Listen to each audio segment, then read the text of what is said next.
Good afternoon and welcome to our webinar in observance of the second Gemini New Moon of this final period of the higher interlude. So it's great to work together in conjunction with this powerful opportunity, which I noted in the emailing is strengthened by the powerful alignment of this new moon with two potent fixed stars, the great giant Betelgeuse and the most potent Polaris. So we'll talk about that a little bit today prior to our meditation. But I wanted to begin with a moment of silence followed by a sounding of the mantra of unification.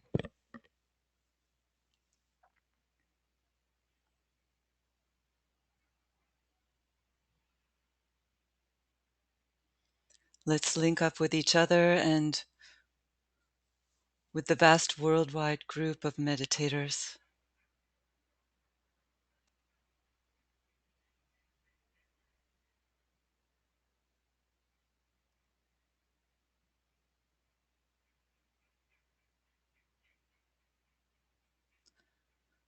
The sons of men are one, and I am one with them. I seek to love, not hate. I seek to serve, and not exact due service. I seek to heal, not hurt. Let pain bring due reward of life and love. Let the soul control the outer form and life and all events, and bring to light the love that underlies the happenings of the time. Let vision come and insight. Let the future stand revealed. Let inner union demonstrate and outer cleavages be gone. Let love prevail. Let all men and women love.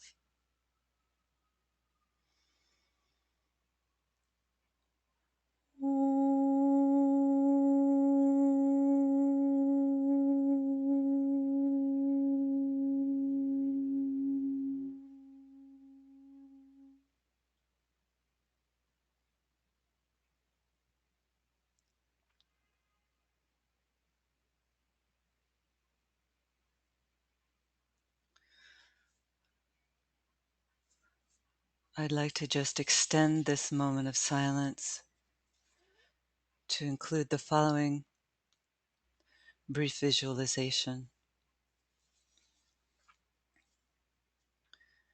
Visualize yourself as standing to one side of a vast field of closed lotus buds, which rest on their broad green leaves. Above you is the blue of heaven, and ahead of you, across the field of buds and leaves, and on the far horizon, is a golden gate with the two halves of its door closed.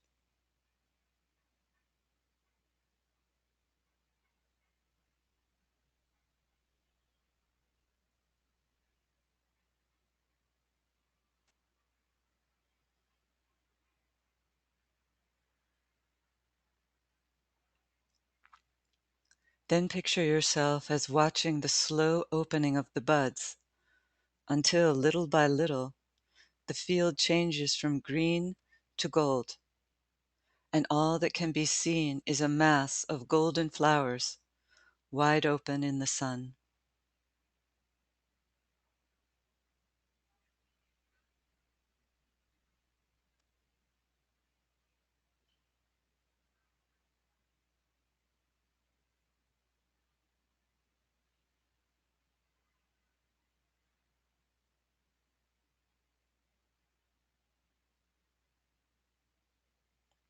Then imagine yourself, my brother, putting a foot upon the field and finding, instead of the mud and water which had been anticipated, a firm path which appears before you as you advance, dividing the field into two halves and leading straight to the golden gates.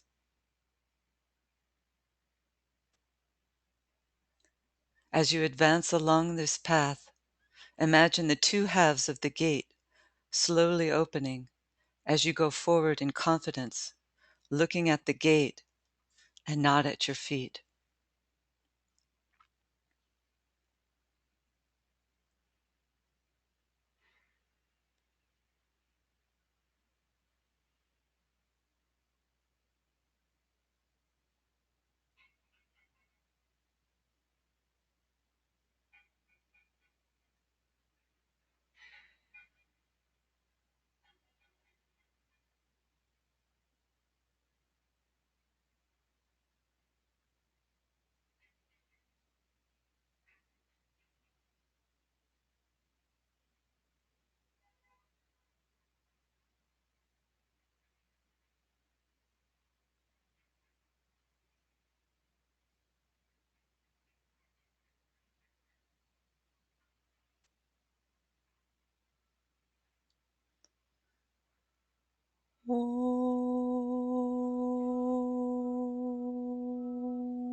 And of course, behind that gate, which isn't really a gate, it's just symbol, um, lies the inner ashrams, of which we all, in our higher moments, form a part.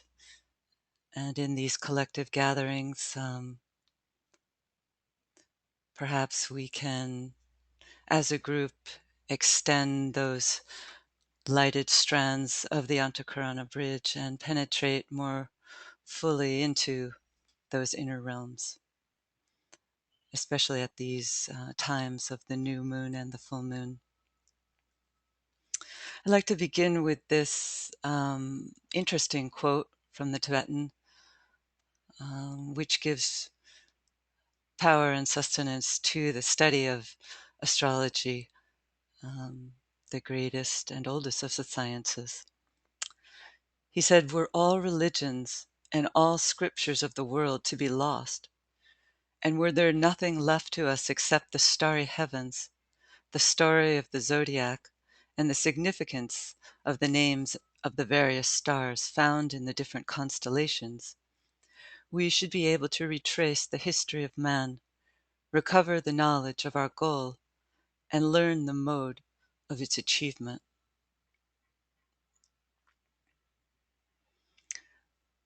So there's much to be gained from a study of the stars, a pondering of the meanings of their different configurations in the sky.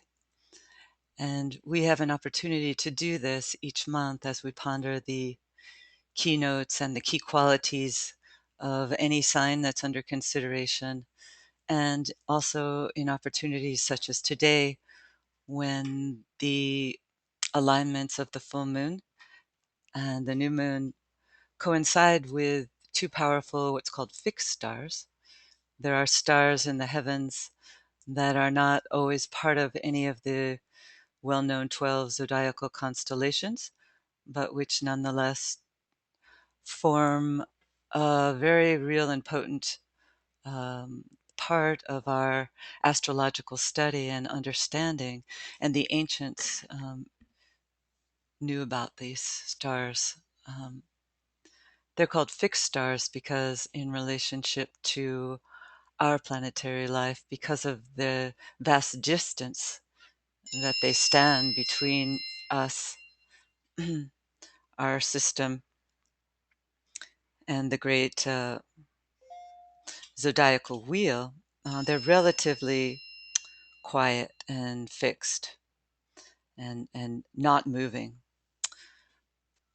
And so I wanted to bring in the idea that the reason why these stars, which are so distant from us, can have any relationship to us. We might think it's quite a hypothetical idea to think that these vast, distant stars, many light years away from us, can have any relationship to us at all. But if we do ponder, even for a moment, the idea of the etheric body, of which all things are composed, we can then perhaps more clearly understand that the basis for astrology is very much based on this idea of the ethers of space, that all space um, is conformed by vast networks of lighted energy. And these vast stars, therefore, each one is like a chakra system in the great body of space. And we, in our lesser way, are also conformed of chakra systems, as this image illustrates.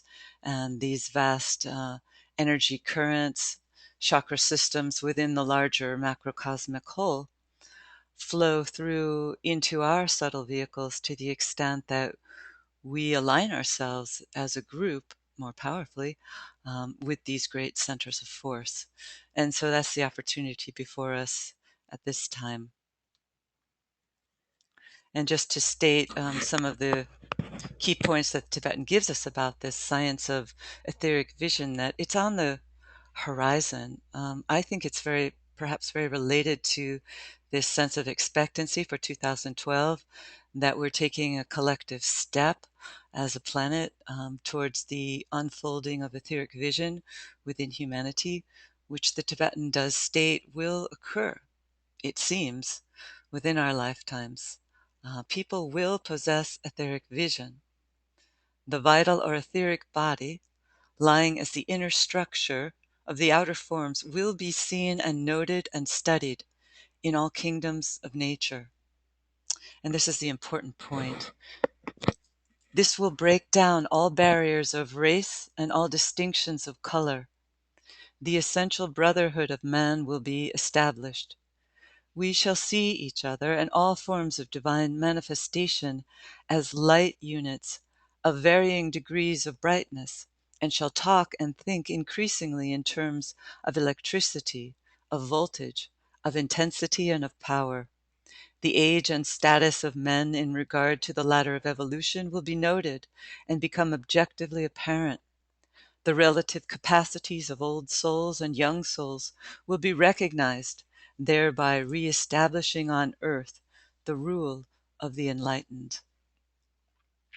So I think this is all part of the preparatory work for the externalization of the hierarchy and the subsequent reappearance of the world teacher. All eyes will see, not just through electronic media, but also through this development, which we're told will be a development within the physical eye, which will enable humanity to see and therefore break the grip of the materialistic forces who control to a large extent at this time because of the lack of vision. And when people do possess vision, every eye shall see and every eye shall know the truth. And this will be a great liberating factor in our planetary life. So the two stars that are aligning at this time with this new moon of Gemini, exactly at 28 degrees of Gemini, are the most potent star in the constellation of Ursa Minor. Here in an old drawing is Polaris, which at this time is standing as the pole star, the North Star. Um, According to the teachings of astrology, the North Star is not a permanent star. It is more like an office, it seems, just like the office of the Christ is not the name of an individual, but it is an office, as is that of the Manu. So the pole star is currently being held by Polaris, which is found at the tip of the tail of the little bear.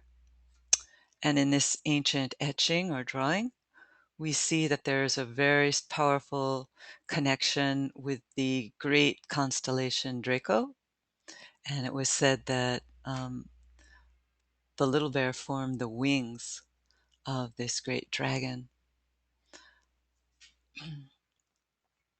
And there's an interesting passage in Cosmic Fire about the relationship of the path of Earth's service, which is the path which many of our hierarchy has chosen to travel during this time of greatest opportunity in the long history of our planetary life.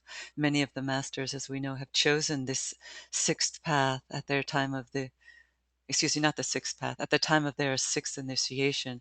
They chose the path of Earth's service, which prevents them from taking a path which may have been their rightful path. And because of their desire to serve humanity. We know the Buddha made this sacrifice at the time of his enlightenment.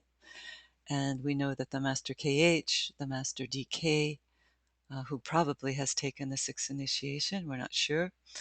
But these great teachers, the Master Morya, have chosen the path of Earth's service. And so we're so grateful to that decision for the help that they can give to our planetary life. But the reason I brought it up is because we're told in an interesting passage at the end of Cosmic Fire about this path of Earth's service being related to a vast struggle with a dragon. And I believe he calls it a green dragon. And it seems very related to the materialistic forces. So perhaps this struggle that we're all participating in with this dragon and the overcoming of this dragon on a higher echelon can be given support by this great overshadowing constellation of Draco, which is related very much to that part of the heavens where Polaris is found. So this is an interesting picture which shows the relationship between Ursa Minor, where Polaris is found. There you see at the tail end of the Little Dipper, and the relationship to the Big Dipper, or Ursa Major, and the two stars that line up with it, known as the two pointers.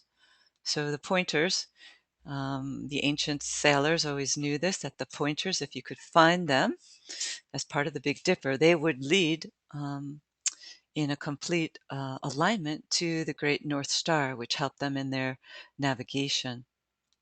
So you see here in another image, these two pointers are known as Dubé and Merak, two stars of the Great Bear, two stars which are, we're told by the Tibetan, form what he calls a cosmic triangle, which represent the three aspects. It's very interesting. And he also brings it down into the idea that even in the charts of disciples and initiates, we should always consider this potent triangle of the three aspects. I believe he indicates that Merak is related to purpose, the higher aspect of the will, and that's found at approximately 18 degrees of Leo.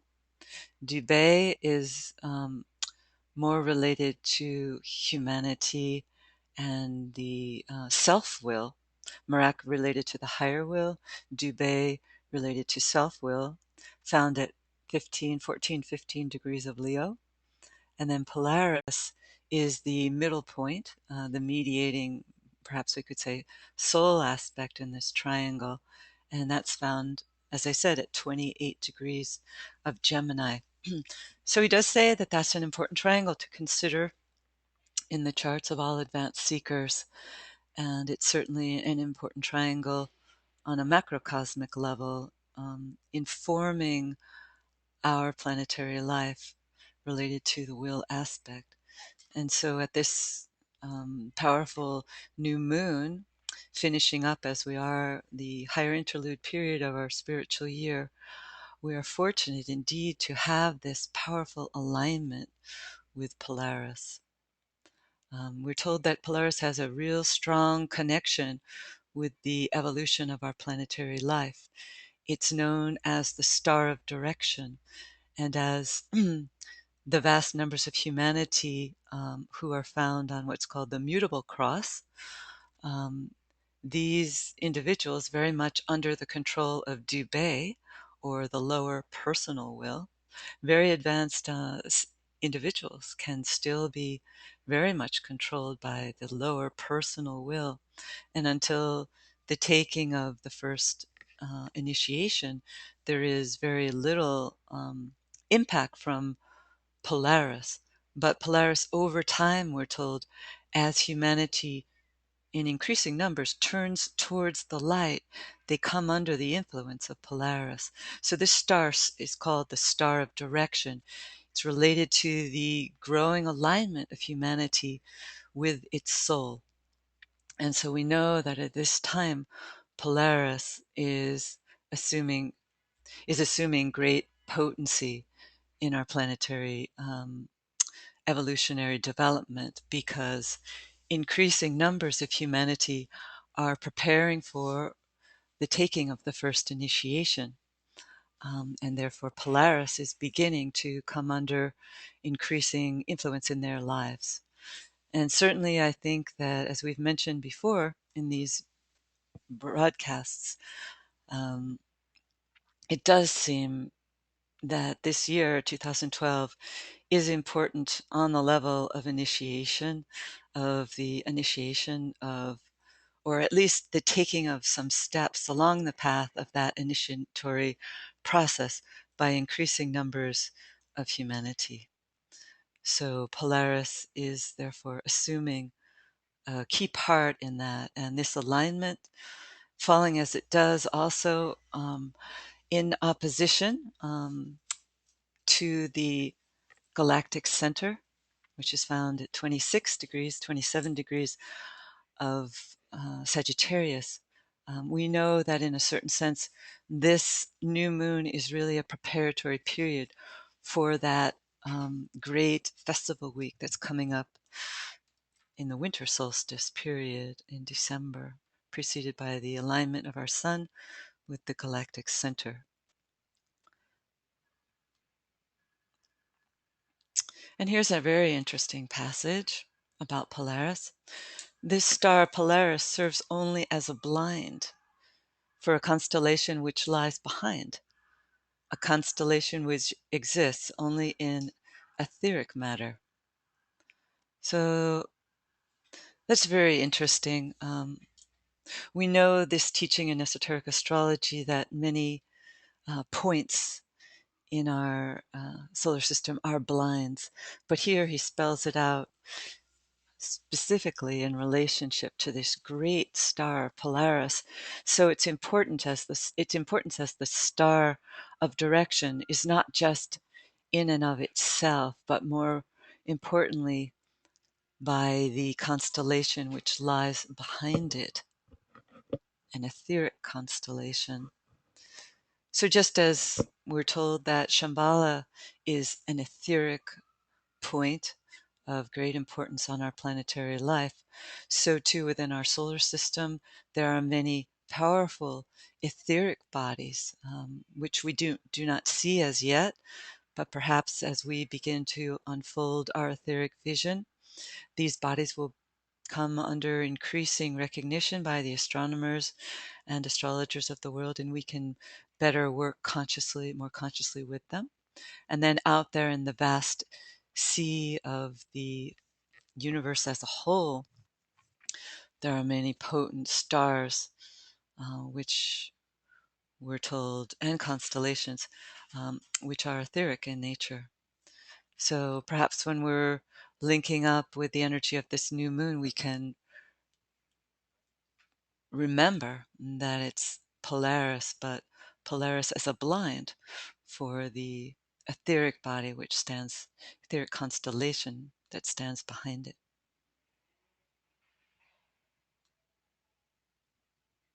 Some of the names of Polaris over time: by the ancients was called the pathway. Interestingly, a pathway leading to something beyond, beyond the star, this vast constellation in etheric matter, perhaps. The navel of the world, the gate of the heaven, the hub of the cosmos, the highest peak of the world mountain, the lodestar, the steering ship, the ship star, the star of the sea. And it's interesting that Polaris was worshipped as the star of the temples that were built in ancient Egypt, and that the planet Uranus was discovered 1 degree away from Polaris. Interesting.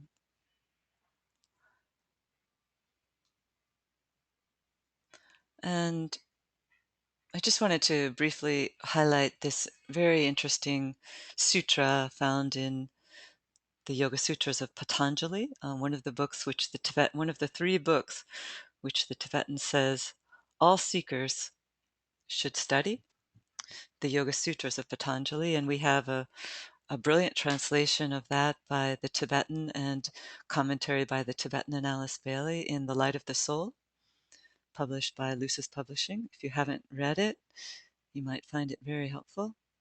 It's really a treatise on the meditative practice. And then the Bhagavad Gita is the second book he suggests that all seekers study, and of course the New Testament.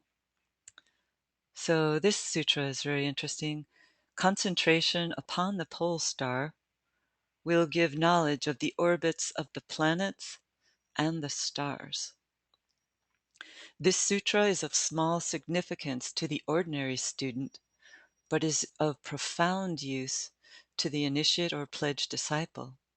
Suffice it here to say that this sutra forms the background for all astrological investigation, and from an appreciation of its meaning will eventuate an understanding of the relation of our solar system to the 6 other constellations, which, with ours, form the 7 force centers, of which the 7 great spiritual influences of our system are the reflections and the agents. Well, here he's talking about the fact that our solar system is one of 7, and these 7 solar systems constitute the body of the great life of the one about whom naught may be said, and also are reflections of the 7 rays, our solar system being related, as we know, to the great second ray of love wisdom. But each of these 7 solar systems are related to one of the rays. And then the path of our sun in the heavens and the 12 signs of the zodiac through which our sun apparently passes. Therefore, it will be apparent that this sutra is the key to the purpose of the 7 and the 12, upon which all our creative processes are built. It also relates to the meaning of the 12 labors of Hercules in their relation to man, the microcosm. The purpose of our planet, gained by the adept through an understanding of the triplicity or triangle formed by the pole star, our Earth planet, and the Great Bear, Ursa Major. Other meanings are available to those who hold the key, but the above will suffice to show the deep, though esoteric significance attached to these brief words. Again, concentration upon the pole star will give knowledge of the orbits of the planets and the stars. And just briefly to state, as I did in the emailing, in esoteric psychology, the Tibetan gives a number of factors which are influencing humanity at this time. And one is related to Betelgeuse and Sirius. He says humanity is responding to the influential and potent forces pouring in at this time from the great stars Betelgeuse and Sirius. To these two influences, the disciples of the world in the senior ranks of the new group of world servers definitely react, and they produce a stimulation of the heart center, Betelgeuse, and the head center, Sirius. The secondary effect of these energies is upon the mineral kingdom, particularly upon that peculiar product, gold, and that enigma, money. So it's interesting to note that this new moon is aligned with Betelgeuse and the pole star, as I said, and the coming Cancer full moon is very closely aligned with Sirius, which is found now at 14 degrees of Cancer, and the full moon is at 12 plus. And so, definitely within the 5-day orb of the full moon, there's an alignment with Sirius, and this new moon, as I said, aligns with Betelgeuse. So it would seem that the forces are with us in terms of subjectively aligning more fully with these two great stars, uh, and the heart center, stimulating our heart center, Betelgeuse now, and the head center at the Cancer full moon. And perhaps this will be, as a group, all spiritual seekers throughout the world who, either consciously or unconsciously, can align with these events. We can perhaps help bring about a change in the most important and most serious problem in our planet at this time, which is the financial problem. Okay. All right. So just checking one of my recordings, which seems to be having a problem. Okay. I'm just going to just take a moment to start a new recording, because people do listen to these recordings online, and I apologize for this. We're just going to go into our meditation. Okay. So we're going to just one image to show you the magnitude of this great star, Betelgeuse. As you see here, down, if you can see my little arrow, this is our sun, and this is what we know as the great star, Sirius. And this is Arcturus, which we can see in the sky right now. But this is the great star, Betelgeuse. We're told that if it stood in our solar system, its size would extend beyond the asteroid belt, and they believe to the right out to the planet Jupiter. That's how large it is. It would engulf, of course, Vulcan, Mercury, Venus, our Earth, Mars, right out to Jupiter.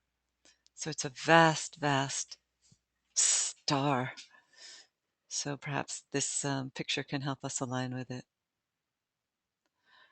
All right, so now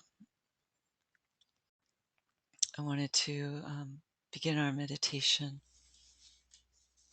And I thought, since we're working with this great star, Betelgeuse, which is very related, as I just read, the Tibetan tells us, very much related to gold and the mineral kingdom and money, that perhaps it would be helpful as a group to use the money meditation, which the Tibetan gave out as one of our most important tools in preparing for the reappearance of the world teacher. And he asks us to use this each Sunday as a form of planetary service. If you're not familiar with this and would like a copy, please just contact me and I can send you one. So let's just take a moment of silence to link up with one another.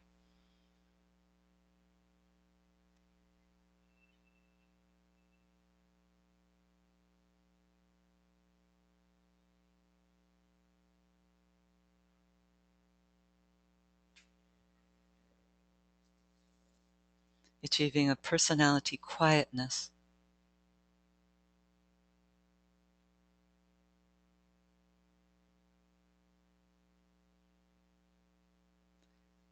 Answer the following questions. If money is one of the most important things needed today for spiritual work, what is the factor which is at present deflecting it away from the work of the hierarchy?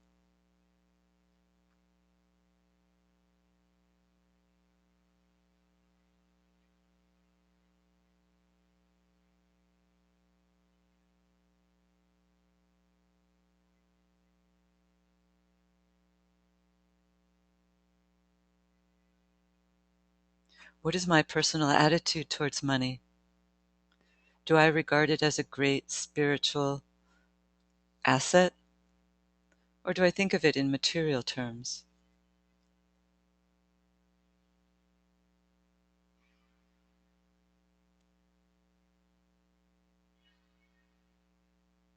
What is my personal responsibility in regard to the money which passes through my hands? Am I handling it as a disciple of the Master should handle it?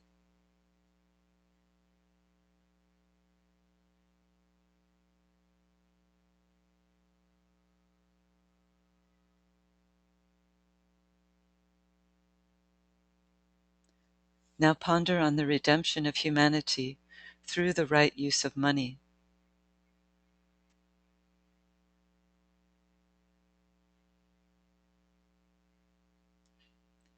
Visualize the money in the world today as concretized energy, at present largely used for purely material purposes and for the satisfaction, where the individual is concerned, of purely personal desires.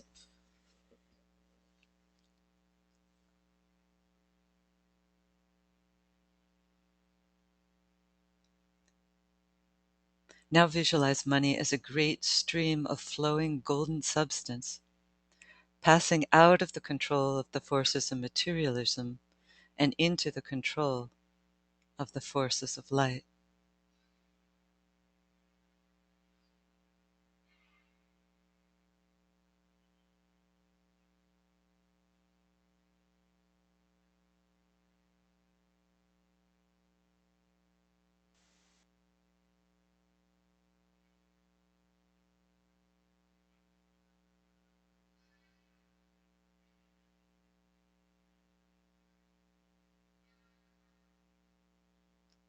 Now we say the following invocative prayer with focused mental concentration and from a heartfelt desire to meet spiritual demands. O Thou, in whom we live and move and have our being, the power that can make all things new, turn to spiritual purposes the money in the world. Touch the hearts of men everywhere, so that they may give to the work of the hierarchy that which has hitherto been given to material satisfaction. The new group of world servers needs money in large quantities. I ask that the needed vast sums may be made available. May this potent energy of thine be in the hands of the forces of light.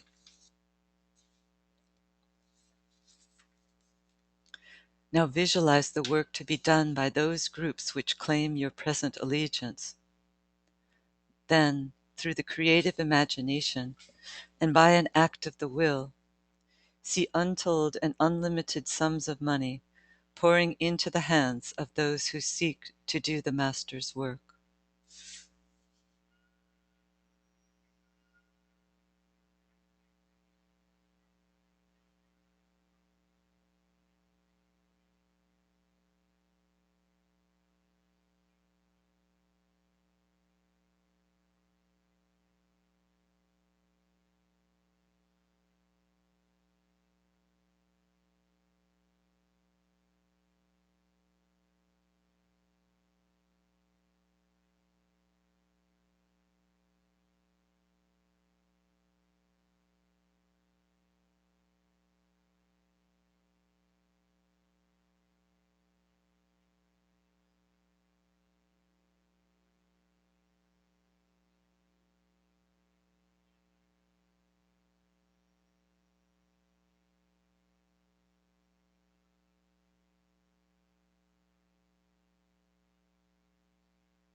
Then say aloud with conviction and emphasis, "He for whom the whole world waits has said that whatsoever shall be asked for in his name, and with faith in the response, will see it accomplished." Remember at the same time that faith is the substance of things hoped for and the evidence of things not seen. And then we say, "I ask for the needed money for whatever group holds your loyalty and can demand it because from the center which we call the race of men, let the plan of love and light work out, and may it seal the door where evil dwells." And now we close with a careful consideration of our own responsibility to the plan, and each week plan our financial cooperation with the hierarchy. We're told to be practical and realistic, and know that if we do not give, we may not ask, for we have no right to evoke that which we do not share.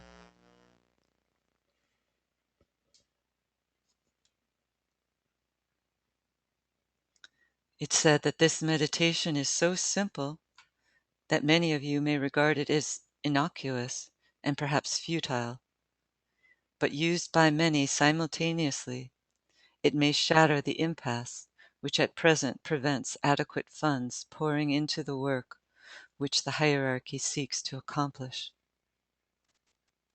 Do this meditation every Sunday. Take what you have saved during the previous week and dedicate it to the work, and present it in meditation to the world teacher and his hierarchy. Whether the sum is large or small, it can become an attractive and magnetic unit in the Master's plans. Realize the occult law that to those who give shall be given, so that they can give again. And finally, attempt to feel true love sweeping through you, and have the fixed intention to express this love to all you contact. It is the great attractive and selfless agent in world affairs.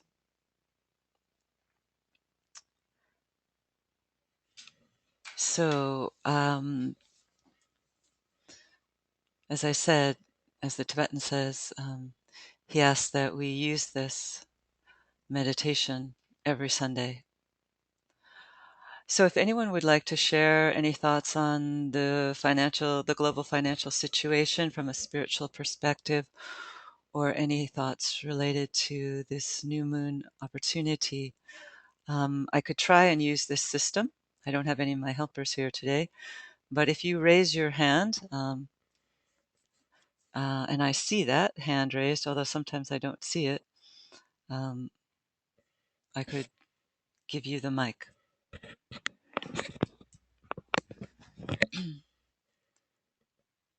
Would anyone like to make a comment?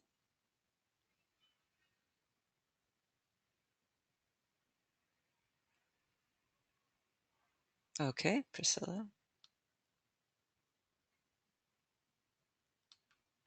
Okay. Hello. Hello. Hi, Priscilla. Yes. Hello. Uh, yes, I will like to have the meditation for the money Okay. because this is very important for all groups.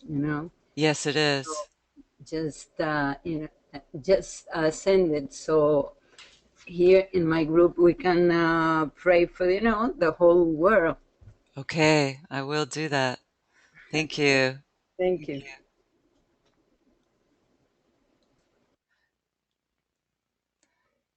Does anyone else have a comment?